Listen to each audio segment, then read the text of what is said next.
اعوذ باللہ من الشیطان الرجیم بسم اللہ الرحمن الرحیم۔ گورنمنٹ اپر پرائمری اسکول ورنو 5ویں جماعت کے پیارے بچوں، السلام علیکم ورحمۃ اللہ وبرکاتہ۔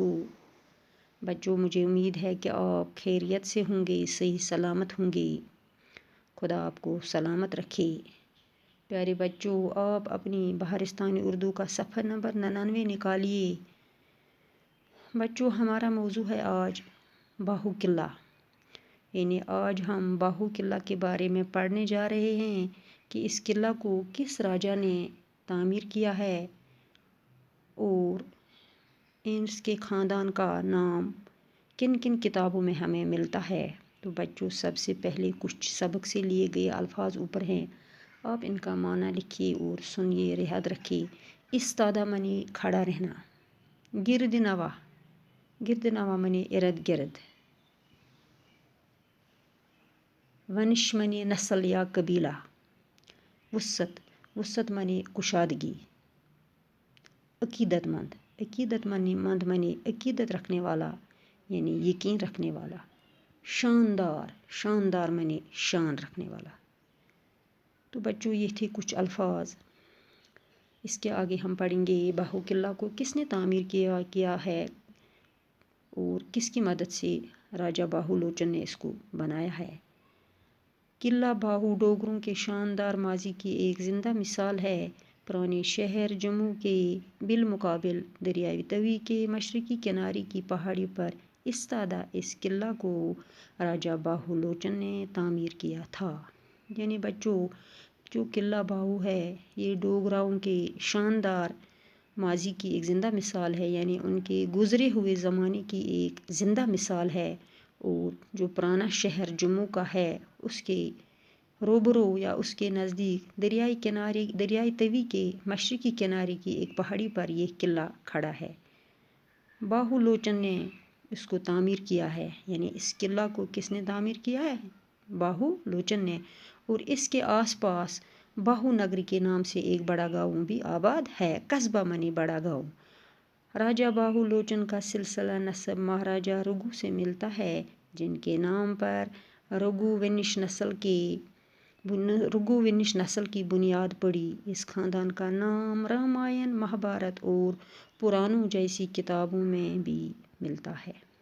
یعنی بچوں، جو راجا باہو لوچن کا سلسلہ ہے وہ مہاراجا رگو سے ملتا ہے، اور جس کی وجہ سے ان کے نام پر یہ رگو نشی نسل کا اس قبیلے کا نام پڑا یا اس قبیلے کی بنیاد پڑی۔ اس خاندان کا نام ہمیں رامائن، مہابھارت جیسی پرانی کتابوں میں بھی ملتا ہے۔ اسی خاندان کے ایک بہادر اور شہزورو راجا اگنی گرب نے اپنے 18 بیٹوں کی مدد سے اپنی سلطنت کو وسعت دی اور دریائے توی کے پار تک کے علاقے پر قبضہ کر لیا۔ اور بچوں، اسی خاندان کا ایک بہادر راجا جس کا نام اگنی گرب تھا، اس نے اپنے 18 بیٹوں کی مدد سے اپنی سلطنت کو اور کشادہ کیا اور وسعت دی اور دریائے توی کے پار تک اس علاقے کو اپنے قبضے میں کر لیا۔ تو بچوں، آپ اپنی کتاب کا صفحہ پلٹ دیجئے۔ اگنی گرب کے وفات کے بعد اس کا سب سے بڑا بیٹا باہو لوچن حکمران بنا۔ یعنی جو اگنی گرب تھا جس نے اپنی سلطنت کو اپنے 18 بیٹوں کی مدد سے وسعت دی تھی، اس کے وفات کے بعد، اس کے مرنے کے بعد جو اس کا سب سے بڑا بیٹا تھا جس کا نام تھا باہو لوچن، وہ اس سلطنت کا حکمران بنا، بادشاہ بنا۔ حکومت سنبھالتے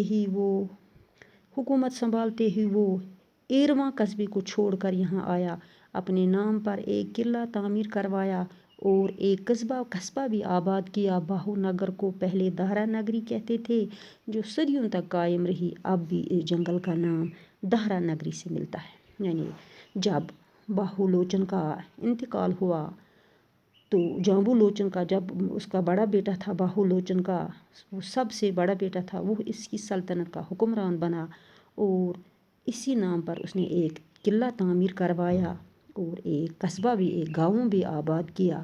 اس باہو نگر کو پہلے دہرہ نگری کہتے تھے، اور جو صدیوں سے قائم ہی اسی نام سے رہا۔ اب اس جنگل کا نام دہرہ نگری ہے۔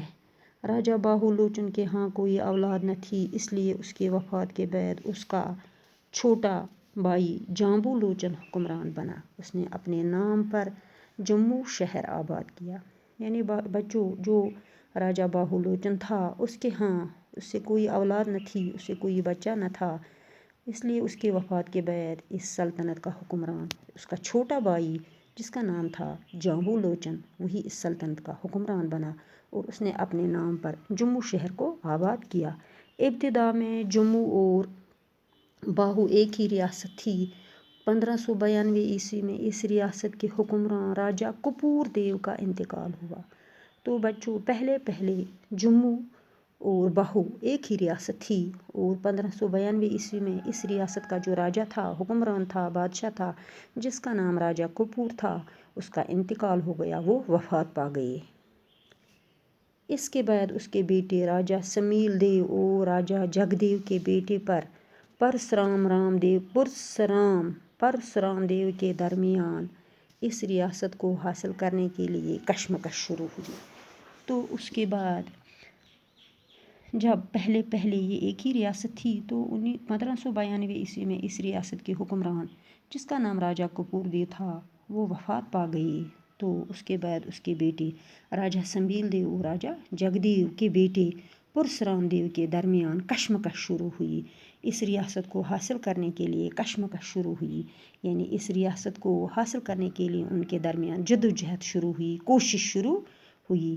جب مغل بادشاہ اکبر کے دربار میں حقداری کا دعویٰ پیش ہوا تو انہوں نے اس جھگڑے کو مٹانے کے لیے جموں اور باہو کو 2 الگ الگ ریاستوں میں تقسیم کر دیا.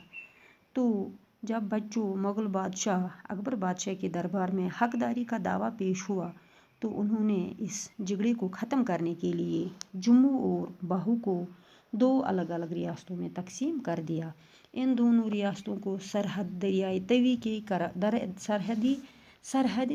توی کو قرار دیا گیا. تو ان دونوں ریاستوں یعنی جموں اور باہو کو دریائے توی قرار دیا، ان کی سرحد کو دریائے توی قرار دیا گیا. یعنی سرحد کے ایک پاس توی ہے، باہو ہے، دوسری طرف جموں ہے، یہی ان کی سرحد کو قرار دیا گیا. تو بچوں یہ ہم نے پڑھا قلعہ باہو قلعہ کس نے بنایا اور کس کی مدد سے، کون اس کو بنانے والا تھا. باہو قلعہ کو بنانے والا کون تھا؟ شاباش، ابھی جس کا نام تھا جامبو باہو لوچن، اس کا نام تھا باہو لوچن. لیکن باہو لوچن کے پاس بچوں کوئی اولاد نہ تھی. جب اس کی وفات ہوئی تو اس کے بعد اس کے چھوٹے بھائی جس کا نام تھا جامبو لوچن وہی اس سلطنت کا حکمران بنا.